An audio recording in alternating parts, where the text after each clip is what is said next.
VAATV, Vietnamese American Arizona Television.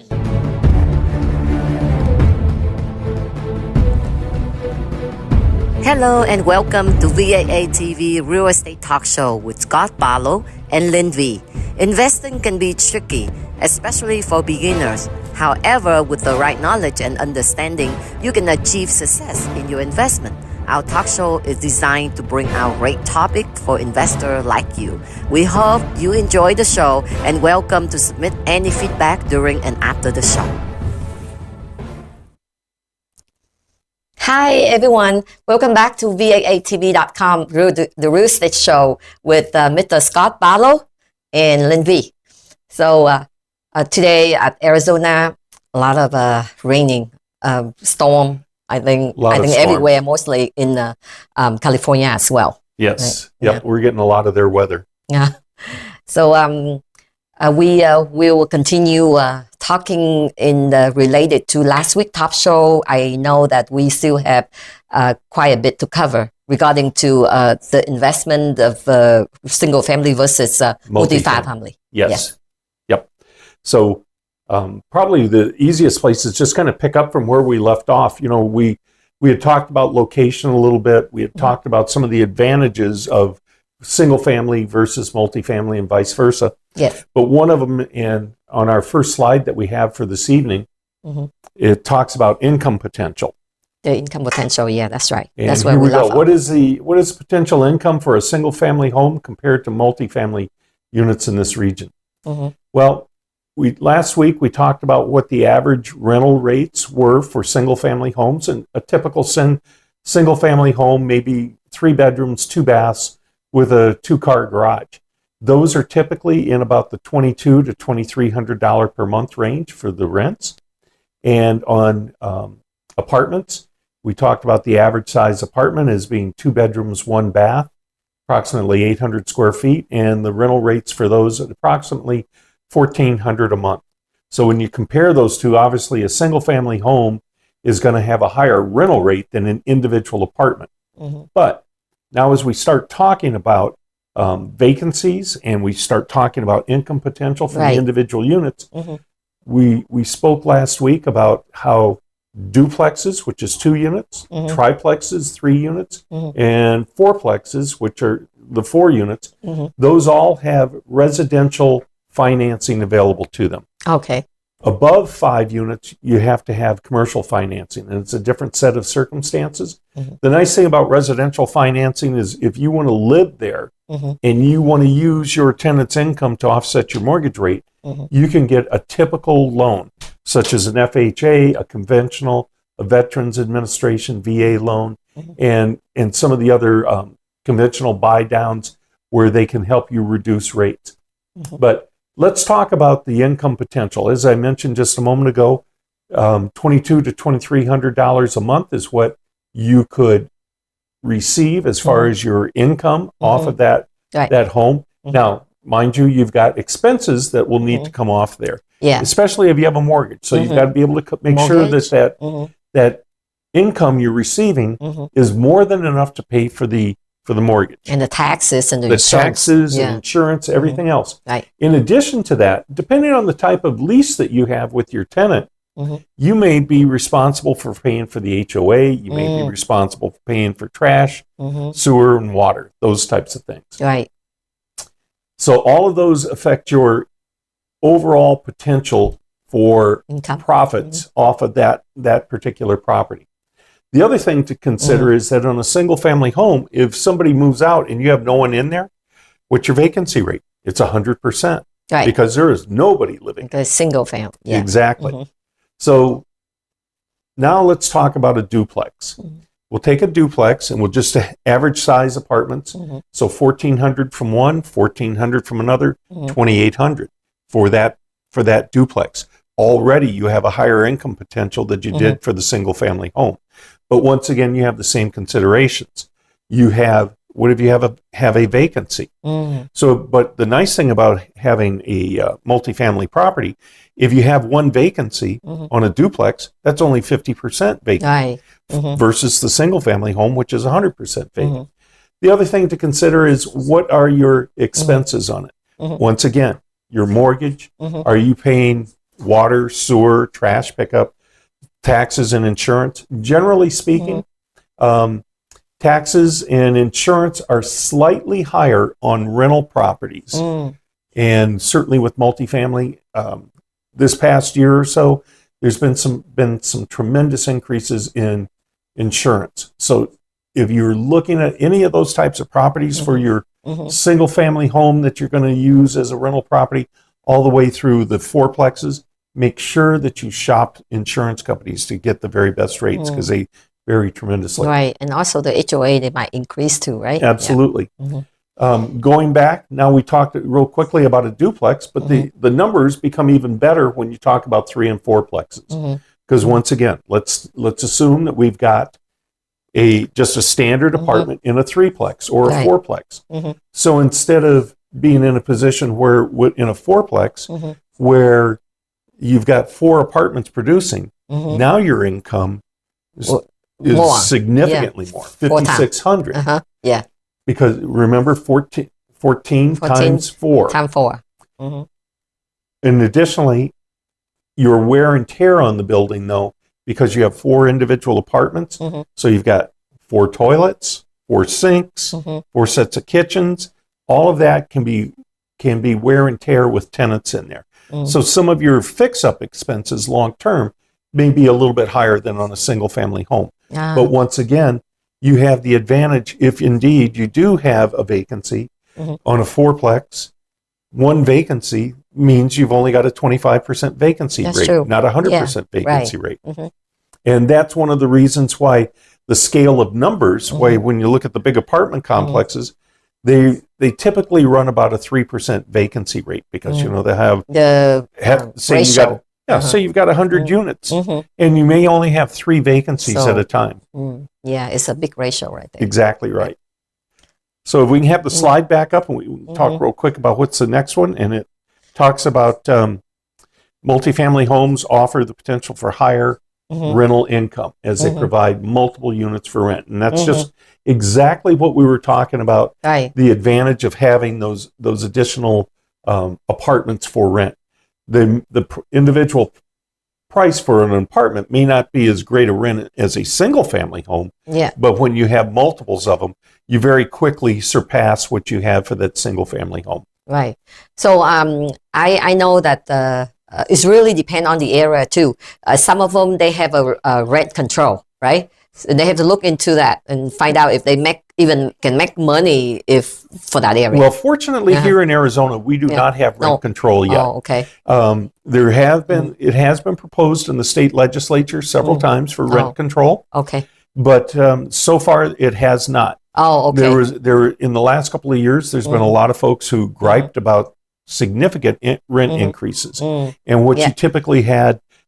They call it gentrification, but people will come in and they'll buy a rundown 4plex or set of apartments. They'll put a lot of money into it, add higher amenities to it, granite. Like very nice, looks make serious. it very, very nice. And then turn around and rent it out for significantly more. So that has been one of the things that has happened. And but as far as rent control at present here in Arizona, we do not have. No need to worry. Okay, but like when they put in the upgrade inside, it's not going to be affect the property tax, right? That's the value. I mean, generally not. Okay. Generally, your property taxes are affected when market values go up. They typically follow market values 2 years in arrears, so it's kind of a trailing aspect to it. Right. The other place where you may see your values go up is if you're the buyer. Say I come and I buy a rundown apartment complex from you. I take it and I get a higher value for it. I fix it and then I sell it again. That next person that buys it after I've fixed it up and everything, if he buys it, say I buy it from you for $400,000, I put a couple of $100,000 into it for improvements, turn around, fill it up, market it, and it gets purchased for $1 million, say.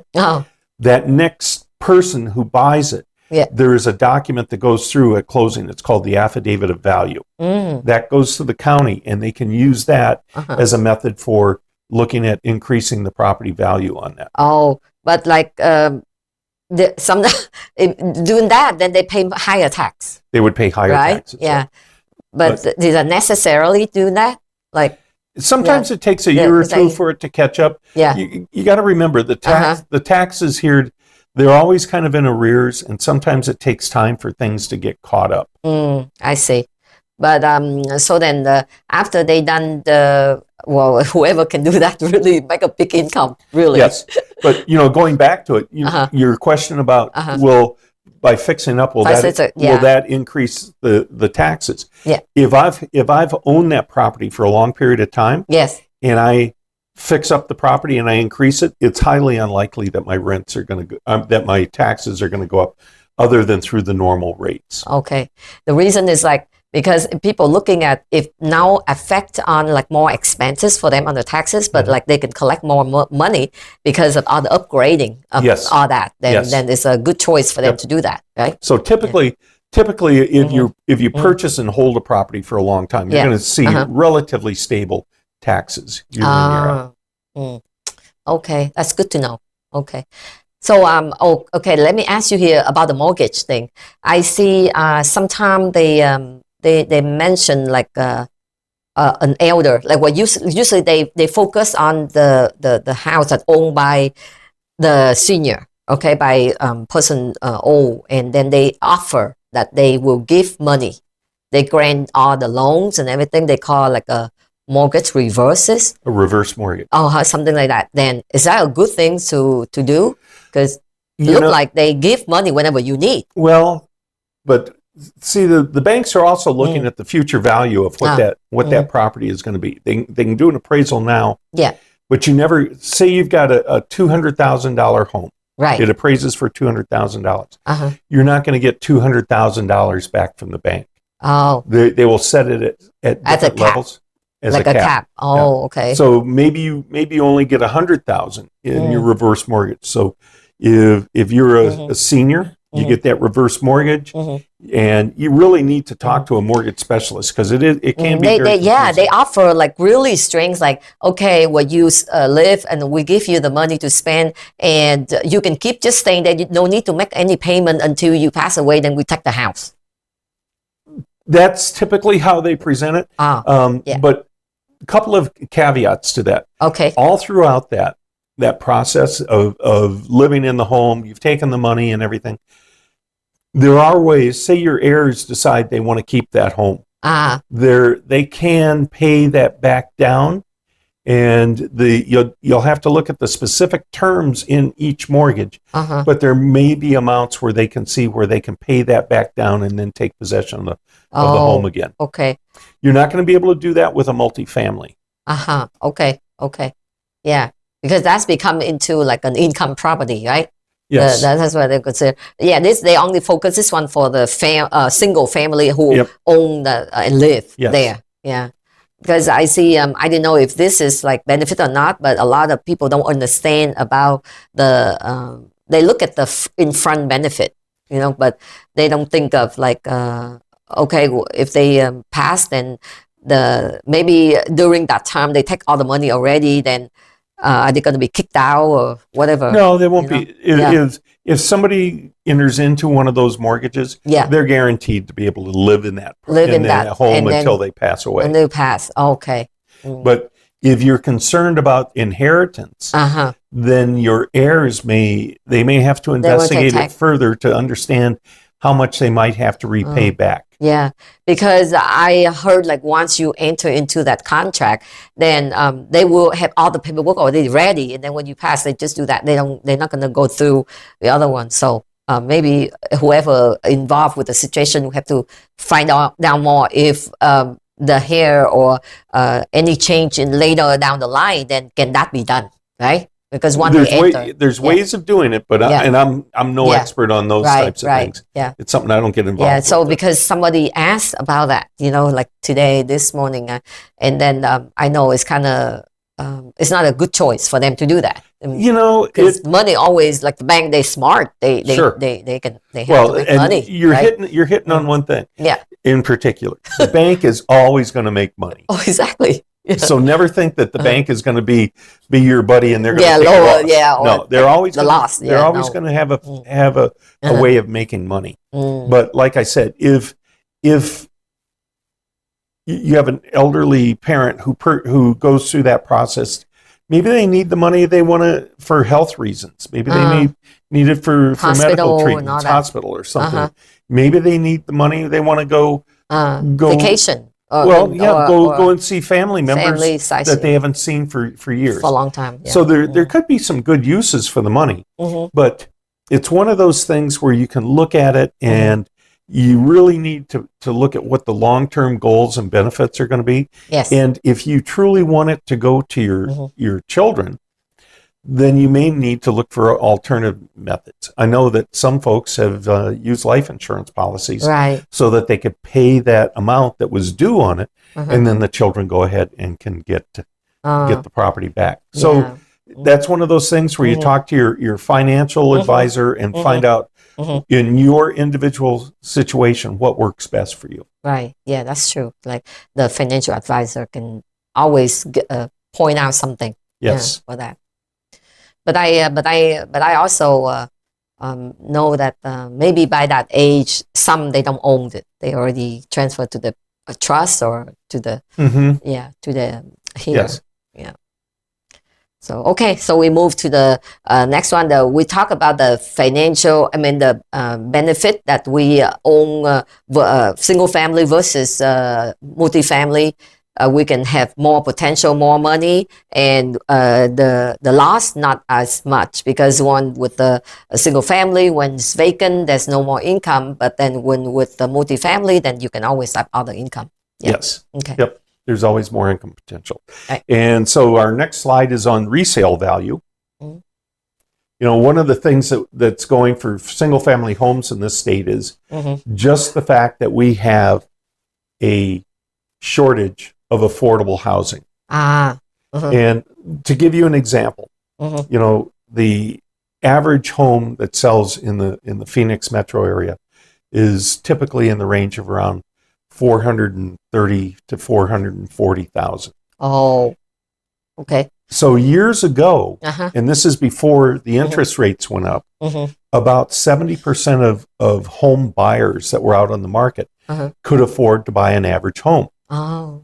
Now, with the interest rates as high as they've risen, it's only 26%. Wow. So what it's done is it's taking buying power from those other buyers and it's forced them down. So now their typical buying range is in the $350,000 to $360,000 range. So it's a significant step back for a lot of folks when it comes to what they can afford. But as time goes on here, I think that what we're going to see, and you know, this past week, Chairman Powell of the Fed has said that they're not going to raise rates in March. In March. And that as long as the inflation rate continues to fall, they may even consider lowering rates in May. Oh, okay. Now, that's not set in stone, of course, but it's strictly what they're monitoring as far as where the inflation rate is. Because remember, the Fed set as a goal, they wanted to reduce inflation to 2% annually. And I think at one point with some of the different the consumer price index and some of the other indexes that they use to measure it, they had dropped significantly and they were approaching the 2%. The 2%. Oh, okay. Yeah, if that's the case, it would be good. And there are some mortgage lenders who are predicting by the end of the year that we may be back in the 5.5% range. Wow. Generally speaking, they look at the 5.5% range as kind of the magic tipping point where more buyers will come back in, more sellers will come in. Remember, we were talking about last week. The price will be higher. Yeah. Well, it will probably go up a little bit higher, but it will give them more increased buying value because it's not being eaten up with interest. Right. But the beauty of it is, you know, you talk about resale value. Yes. You've got a lot of sellers out there who have a great deal of equity in their homes, and they have no interest in selling that home to move up to a bigger one. Maybe they've got more children, maybe they've got a better job, but they got those homes that they purchased were when the interest rate was under 4%. They were in the 3. They have no interest in selling that home and going back on the market and purchasing another home where they're going to be paying almost 7 or 8%. So that's keeping a lot of people out of the market, but that's why I say they're predicting that once interest rates get back down into the mid 5s, we'll have a lot more homes on the market for sale. And the average home value will probably go up slightly, but with that change in interest rate, those people that were dropped down when it increased so high, their buying power will go back up. Oh, yeah, I assume. So it's never, except this or that. Well, and it's kind of so always balance a balancing out. act. Yeah, Yes. balance out. Yeah, because if the interest rate is low and the price not that much, then wow, hallelujah, Yep. that's heaven. Yep. Yeah. So then we can you think like when they invest like that, like for like current, is that typical like a seasonal, like the time of the year that they will do that? Yes, Yeah. we're in actuality here in the Phoenix metro area. Our selling season basically starts around New Year's Day. The lowest point on our selling seasonal charts is November and December. Oh, okay. And then with the new year, it seems to always start and go up, and it hits its peak in April and May. Oh, May, yeah. And so we're actually starting now. We're starting into that period where there's a lot of buyers. Right. Of course, the other thing to consider is here that's different than other parts of the country is we get a lot of winter visitors here. Oh, okay. There are a lot of people who come down here who stay down for 3 or 4 months in the wintertime to get away from the snow and the cold temperatures. Right. They buy real estate. Oh, yes. So that's one of the things that helps to generate a lot of our sales. That's a very good, so the timing, so everyone know that when they have a property they want to buy, then they buy off season, but then they want to sell, they sell right at the right season now. That's correct. So they will make more money. That's one advantage. Now that's primarily on single family homes. Yeah. If you're buying a single family home as an investment, you're going to compete against homeowners who are out to buy a home for as their primary property. Yeah. If you're looking at a multifamily home, then what you really need to do is you need to look at what your values are.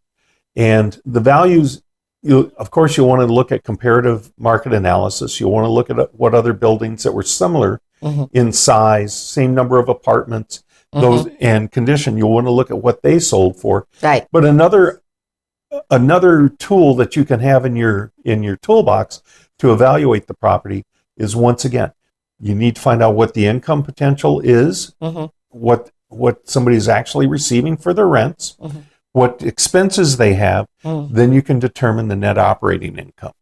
Oh. Once you have the net operating income, you compare it to what the prices are on the market, and you can come up with a cap rate. So that kind of a mathematical analysis of it, it takes some of the emotion out of it, and you start looking for properties with decent cap rates. With higher cap rate and more value to it, right? Typically, if something has a higher cap rate, generally speaking, everyone looks at that as having higher risk. Yeah. Really? And it's because typically it's a little more volatile. Lower cap rates in the 4 to 5 range seem to be a little more solid, more stable, and they're more stable. Oh, okay. Yeah, that's true. It's really depend on the lease contract as well. Absolutely. Right? Yeah, absolutely. because if it's high with like 7, 8, whatever, but like it's only month to month or year, then that's won't consider. No. Yeah. And it's like we talked about last week. Yes. If you're evaluating a property for purchase, as part of your due diligence, you want to get a copy of those leases. You want to see who has the security deposits, if there is a security deposit. Okay. Because you may or may not. You as the new landlord, you may be responsible for returning a security deposit to a tenant when they move out. Right. So you want to make sure that you're collecting that security deposit at close of escrow. Right. You want to make sure that you've got the correct amount on the rent. You have or appliances or whatever in there. Absolutely. Oh, God. You want to know all of the everything about because the property. there's a washer, dryer, and then other things, and then when after they move out, they took them all, but on the contract, it's belonged to the property. Exactly right. Yeah. So you want to make sure that you're getting everything that's supposed to go to the property. You document it. Yeah. And you want to make sure that your tenants know that now that you're the new owner, and make sure that your rules are understood. You want to make sure, as you go through and you're looking at those leases, you touched on it a moment ago. A lease that's brand new and it runs for a year, it may have some advantages to it. I mean, it's because it is a contract. It's an asset for that property. Right. However, if that landlord had not been keeping up with market rents, right. We spoke about the market rents. Yes. The average market rent was $1,400 a month. Yeah. What if he had leased that apartment out for $800 a month? Right. Yeah. So he's significantly below market rates. Yes. Maybe the condition of the apartment is such that $800 is okay. But you want to know what, just exactly what's going on. Why is it so much low? He may be doing somebody a favor. Or maybe like a long-time tenant. Like sometimes they don't raise the prices. Yeah, don't raise the price. And I've had landlords who I've sold properties to. Last year I sold a property for some folks, and they had tenants that were 10 years ago were paying $565 for nice apartments. Right. And they should have been paying like at least $1,400. Oh yeah. And it was lost income because they didn't keep up with what the market rents were. Yeah. I'm not saying that you necessarily have to raise significantly to the nth degree, but at least keep it close to what the market levels are. But again, like let's say if they come in like that, with the difference, like how much they can raise. It's like based on like making sense. They cannot raise to even $1,000, like $300, $400 different a month. Can they do that? Absolutely. Yeah. It goes back to what we were talking about for those people that buy an apartment. They go in, they fix it up. Yes. Put in new granite countertops, high-end appliances, and they can raise those rents. Okay. Yeah. When they do something that they raise. And there's always, in the last year, there's always been stories about new buyers coming in, taking over apartment complexes, and raising the rents to where the market levels are, and people moving out saying they can't afford to live there anymore. Yeah. But in a way, they will have somebody rented with that market rate because nobody can find any raise around that area if they want to stay around that area. Yep. Yeah. Right. So it's good. I mean, we can think in that sense. Like if you guys want to invest into a multifamily, and if this is a good area, but the property is not that good on the upgrading, then they can just buy back and upgrade it, and then get the higher rent than normal. Exactly whatever right. that is. Yeah. I just feel that kind of like touching your human size, like increasing the amount of people like staying there. It's a balancing act because none of us want to kick people out of or run people out of housing. But by the same token, if you're purchasing it for investment purposes, you've got to treat it as a business. I agree. Yeah. And if you don't treat it as a business, then what are you treating it as? Is it a charity? You are not doing charity work. That's true. It's a loss. So, So whoever that know how to upgrading, know how to fix the property to be better, even painting or anything outside. Yes. Anything like that. Wow. If we can have our next slide, we're going to talk about tenant turnover. Yeah. Tenant turnover, what has been the average tenant turnover rate in single family homes versus multifamily properties in recent years? My experience has been, in some cases, it's very stable on a single family home. You have some folks out there, they just do not want to be owners. They're more than content to live in a single family home and have all the benefits of a single family home. Right. Have the garage, have the yard, all of that type of thing. And generally speaking, they stay there longer, more stable. They're better tenants long term. Yeah. But once again, the disadvantages you have is when they do move out, Then you've got 100% vacant. vacancy. And the other thing too is, especially when you have long-term tenants in a home like that, you're probably going to have to do a complete renovation. Oh. Say you had somebody in there for 10 years. Right. What condition is the carpet going to be in? Bad, yeah. You're gonna have to recarpet. Have to recarpet or even change the tile or whatever. Exactly. Yeah. Paint. Paint. And in many cases, you'll have plumbing fixtures that are leaking. They'll need to be replaced. Right. So you could end up doing, when you may have somebody in there for 10 years, but you could have a complete renovation that could run you $20,000 to $50,000 on a single family home to bring it back up to speed. Wow. Yeah. So one thing that we've talked about in past shows is, it's always in the owner's interest to at least take a look at the inside of his property once a year. And as we talked about with the Arizona Landlord Tenant Act, the owner may inspect the property, needs to provide the tenant with a 2-day or a 48-hour written notice of his intention to come in. So that way you can come in, you can take a look. Maybe you rented it to an individual and they got married. And now they've got 2 or 3 kids. And there was no dogs originally allowed.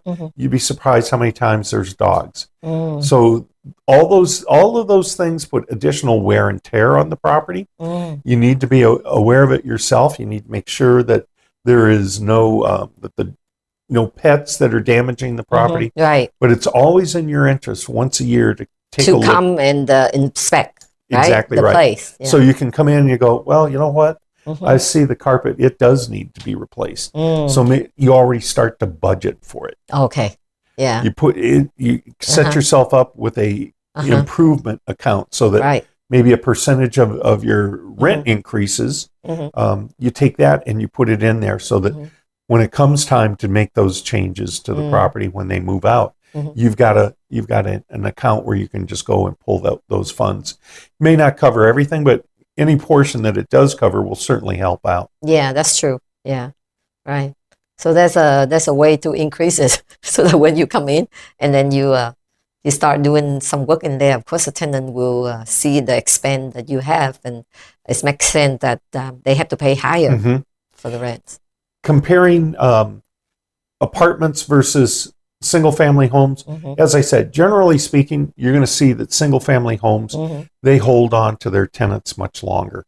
Yeah. They tend to stay there. Where a 2-bedroom, 1-bath apartment, a lot of folks can quickly outgrow that, especially if, if they're younger people, they're working, or something. Yeah. they get married, they have children. Right. In quick order, you could be Yeah. way too big. And yeah, no space, not enough space. Yes. They have to move bigger. And one thing I might point out, in some of the different cities around the valley, Tempe for one, and I know with Section 8 housing, they talk about how many children, how many people can live in a bedroom. So you think about those types of things. You don't want that home overloaded.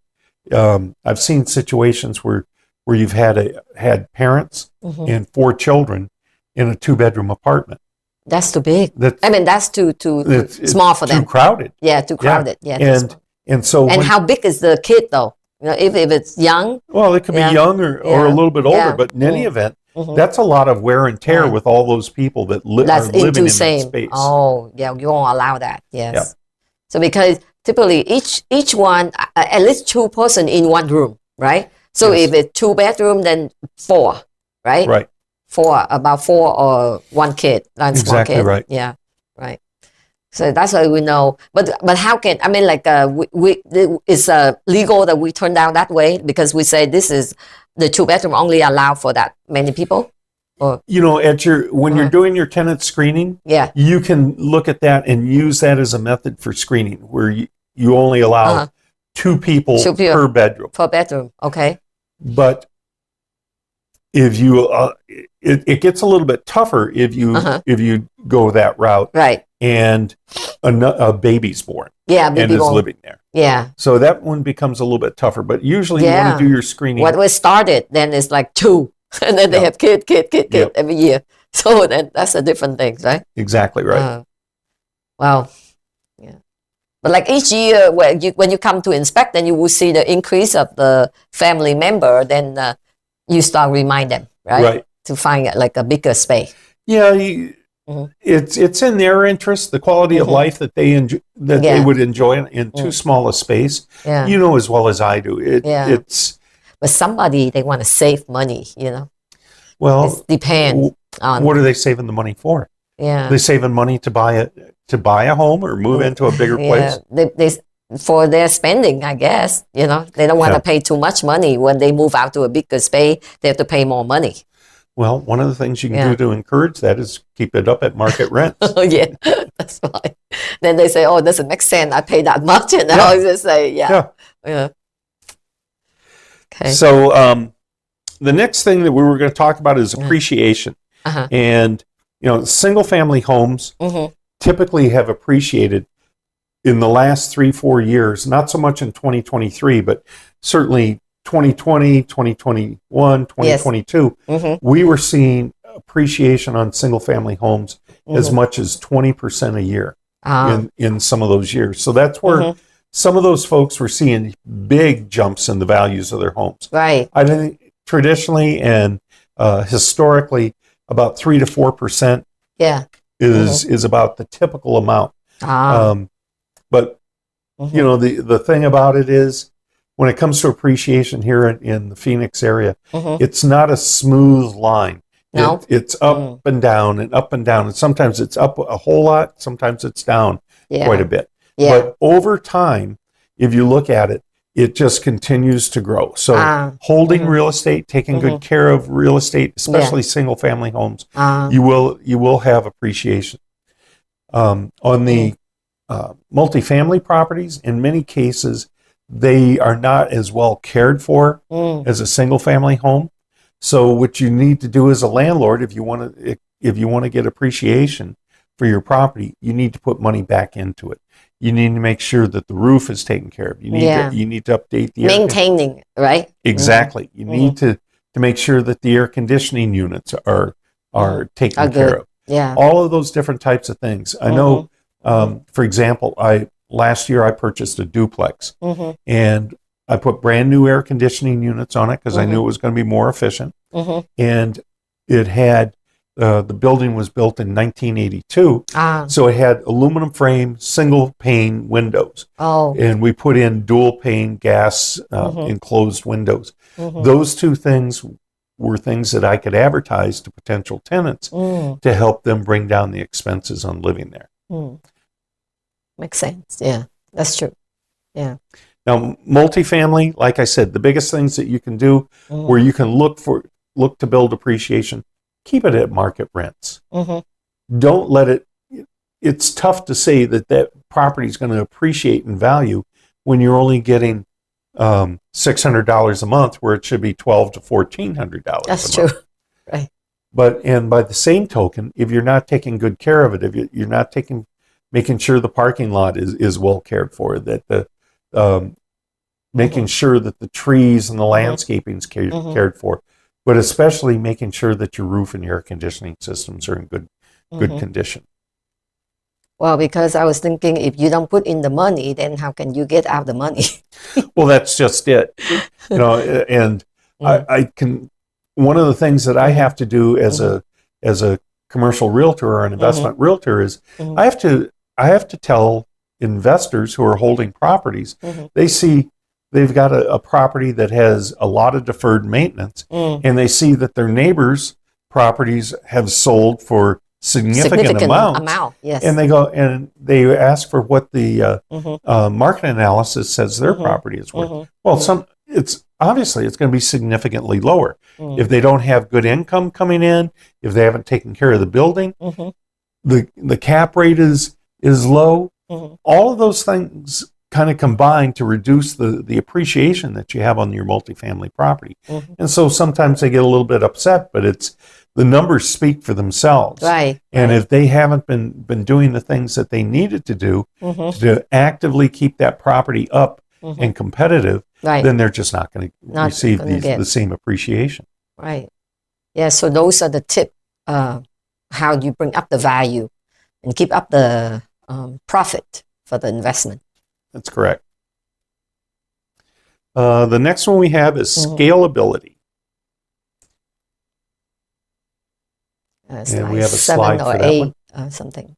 We don't then, do you have?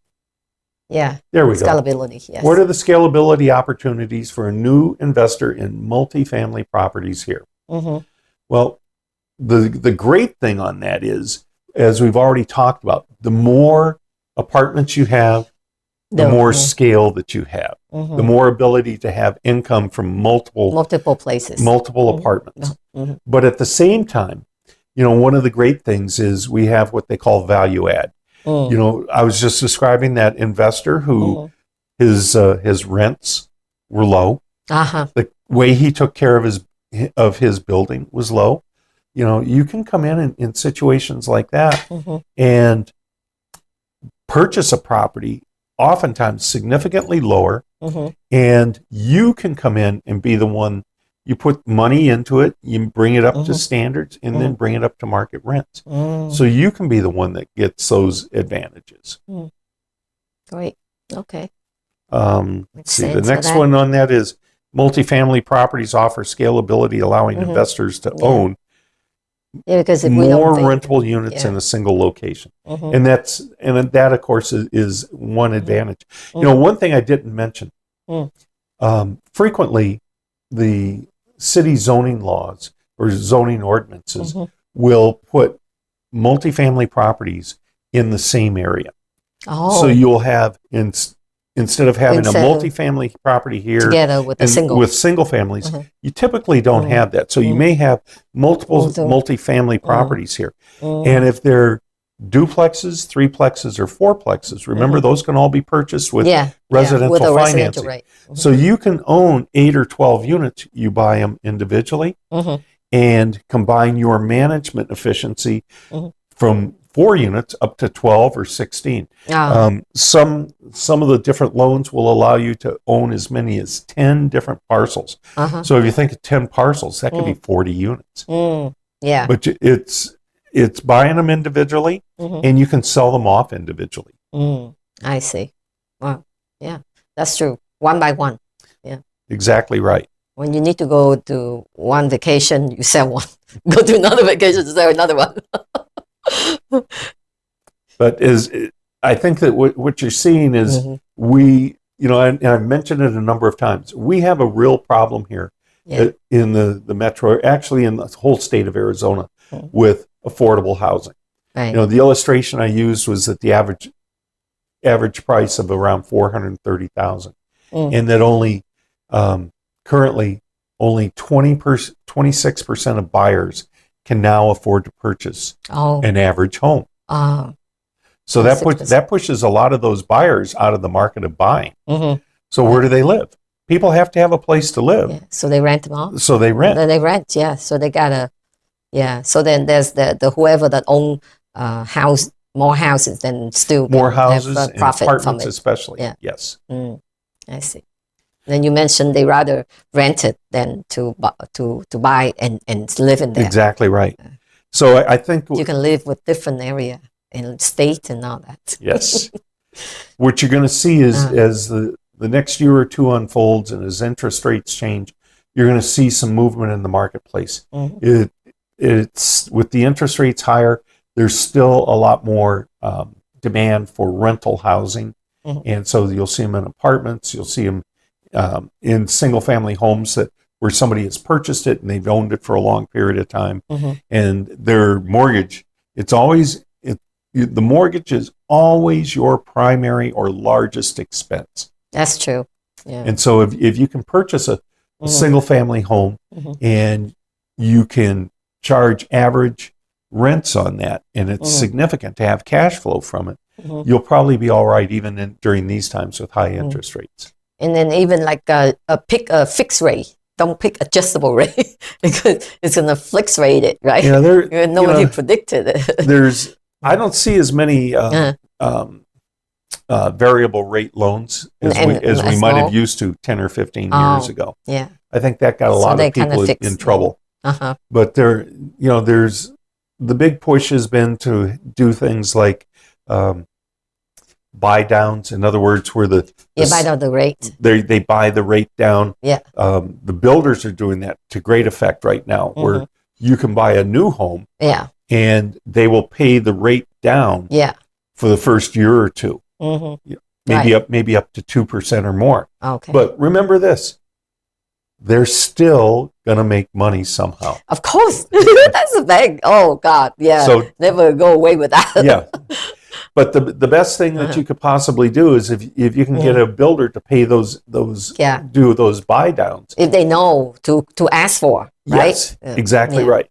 Get those buy downs now, and then in the summer or later in this year when the interest rates fall, refinance. That's true. Yeah.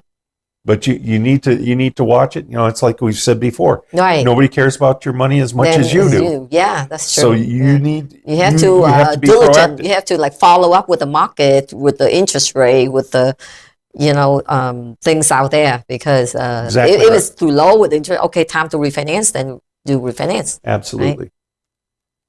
So there's a lot of things. Really, like when we invest in something, we don't think about that until we get in. But this is for us to kind of know ahead of time, so that we want to pick a right choice for the investment. That's correct. Yeah. All right. I think our next slide is on risk diversification. Diversified, yeah. Is diversified? Do you have many different investment in your portfolio, or? Well, if you risk, okay. Risk diversification. How can investing in multifamily properties help in diversifying investment risk? Let's talk just general terms. Most folks, when they're investing, they invest in the stock market, or they bonds, those types of things. So it's always good to have several different programs that you're investing in case one goes up and one goes down. As we've already talked about, one of the biggest advantages with multifamily versus single family, of course, is the more individual apartments you have, the more streams of income. They may not be as high as an individual single family home, but all of those combined can give you a lot more income. Plus, as we talked about with investment, or with where people move out, and vacancy, and the vacancy there. If it's a single family home, it's 100% vacant. You have no money coming in from that investment. Right. Whereas if you have a fourplex and you have somebody move out, you've got only a 25% vacancy rate. So, on the single family home, you had $2,200 a month coming in. Folks move out, you have zero. You have a fourplex, and average rent there was $1,400 a month. $5,600 total when you've got all 4 units filled. Somebody moves out, you only lost $1,400. Yeah. So that helps you to kind of diversify and cut down on your risk. Adding different types of properties, different locations, can also help you diversify your risk. There are some. So the more house you own, the more income you will have, because not so many people have enough money to buy the multiple family resident at one time. They might have one, and then they buy this one, and then they have more down the line, and they will buy another one. Well, or you think they should save to buy just that one piece of 3-4 unit? I think it's great to start off with one like that, but you have to have a plan for what you're going to do in the future. Right. One of the worst things you can do is have to take that income from that property just to survive on. But if you can afford to put that income back into the bank and let it build over time, you will now have a nest egg to go buy another property. And so be patient and save the money. Be patient. That's another. Yep. Don't play Bitcoin. I think it was Robert Kiyosaki said, "Grow rich slowly." Go rich slowly. Yeah. Because what you're doing is you're letting those properties accumulate wealth for you, and then in turn you can use that equity to go buy something else. Right. The other thing we really haven't touched on yet is as you have a property and as you pay the mortgage down. So let's say that we're starting here. Yeah. We're paying the mortgage down. So the amount that we owe on that property is down lower. At the same time, we were just talking about appreciation. Right. So now the property is value went up. appreciated. So look at the difference between what you owe and what so it's you have worth. more equity on the property. Exactly right. Yeah. And so you can leverage that equity to buy another property. Another house. And then you've got cash to be able to buy it. So you've got those market or those considerations that allow you to leverage your income over time off of that one property to buy a second another one. Yeah, that's very good. Yeah, you use that equity here and then get another one. Exactly right. And then, by having more than one property, and more than one set of income. Well, I like to use the phrase doors. But I refer to apartments or single-family homes. They're all doors. Yeah. But you look at the types of properties you're having. So you maybe this time you buy a duplex in Mesa. Next time you buy a threeplex in Phoenix. So they're a little bit spread far apart. But the job market may be better in Phoenix. There may be higher rents to be paid in Phoenix. And so you look for places where there is potential growth to help out and make sure that your properties have long-term growth possibility. Oh, okay. Yeah, good idea. So we have we're gonna have a few.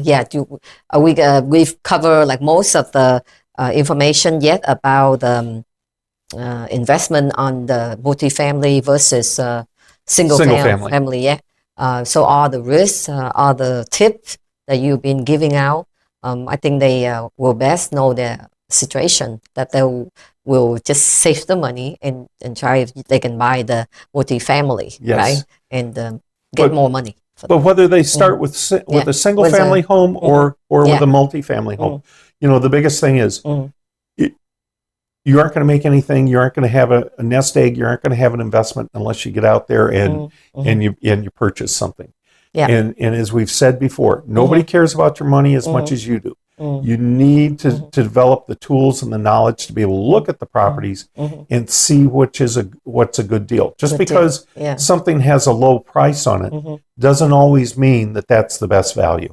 Yeah, we just have to check on the possibility. I mean, we're talking about if it's right there that you think, but you have to do more diligent, and then it's good. Then just buy. Don't wait until I have to buy 2 unit. Then I keep thinking 2 unit, right? Sometimes there are opportunity out there, and maybe you will get a good deal. Who knows? Right? So just open mind and see. Exactly right. And don't be in a rush just to buy something buy something. Right. Do more research. Yeah. Do some research. On occasion you find owners of properties who are having financial difficulties. Yes. Or you find an owner who's, in my case, the duplex that I just recently purchased had an owner who was in his 80s and he knew that me long term as a realtor, and he said, I'm tired of managing my own apartments. He said, my health is declining. Right. I no longer have the ability to do it. I want to sell it. And he said, go out, take a look at it, give me your idea on what value you think we could put into it. Right. And I did, and I went out and I came back and I talked to him and I said, why don't you sell it to me? And so we worked out an good agreement. idea. instead of me going and getting a mortgage at the bank. Right, exactly. What I did is I put a substantial amount down and I'm paying him directly. It's called owner carryback. Right. Wow, that's an excellent. But there's those opportunities that pop up from time to time. Right. So never be discouraged. Look for different opportunities as they come up. Listen, make it known to your friends and family that you're looking for investment properties. Investment. And if something comes up, research it. Make sure that you get an eye on it, that you can evaluate it. Look for the location. Look for the income that's coming in already. Look at the condition of the property. So the last thing you want to do is buy a property and then have to put in so much money that you don't have any more money left. Yeah, that's true. Yeah, you have to do all that thing, but the majority is just the zoning, the CD, the things that hidden in underneath. Exactly right. So that's what and then if you need you need a person to help you with that, with the Scott Barlow. That's right. And if you'd like to get hold of me, we've got a slide. It's got my telephone information on it. So there's as well as my email. For Mr. Scott Barlow at the SF Fuller Investment Real Estate. Right there, and you want to call and ask him for any question in relate to the property you want to buy or sell. Right there. And I might add, we've talked about a lot of things during these shows. I have forms that I use. They're kind of my note-taking method, because the same things that I'm talking about, those are exactly the same things that I do on a daily basis. If I'm looking at an investment property, I'll drive by and I look at the property. I'll look. So the form already has what to look for. Exactly right. Very good. Yeah, that's I'm really help already out. One of the most expensive things that you have to replace are air conditioners. So when I drive by a property, I usually already have the tax record, so I know when it was built. I know who the last owner was. I know what their original mortgage amount was. I may not know what they owe on it currently. But the other thing is, I look at the property and I start high. So I'm looking at the roof, and a lot of times air conditioners are up on the roof. So I look at real quickly, you can see the condition of the air conditioner. Does it look new, or does it look like it has been there for 40 years? Right. Look at the condition of the roof. Is it shingles? If it's shingles, are the shingles curled? Are they missing shingles? Is it tile? Are the tiles cracked? Is it missing tiles? Those types of things, because those are all expense items that when you take over, you will surely have to deal with it within the first year of ownership. Then you want to look at what the vacancy rate is. Are there 2 or 3 apartments that are vacant? And if they are vacant, why are they vacant? You may look at them and they're uninhabitable because of deferred maintenance. So all of those different things you need to take a look at, and you accumulate kind of a little, by filling out those forms, you have a story that you can go back and look at and refer to that property and actually put pen to paper, come up with numbers. And, one of the quick ones that we talked about was cap rate. And we'll get into cap rate in one of the next few shows. But I'll go through some of those forms and show you how we use those in the future. But if you need help with any of that type of stuff, feel free to give me a call or send me an email. I'd be happy to send you those forms. Yeah, that would be nice. Yeah, because without the form, we didn't know where to start. So that's just really helpful. Yes. So the time is up, and I think we have to say bye again to the audience. We can't wait for him. Mr. Scott Barlow will be back next week to share with us more of the information, the tips about the investment of the property. And thank you for coming by, Scott. Thank you.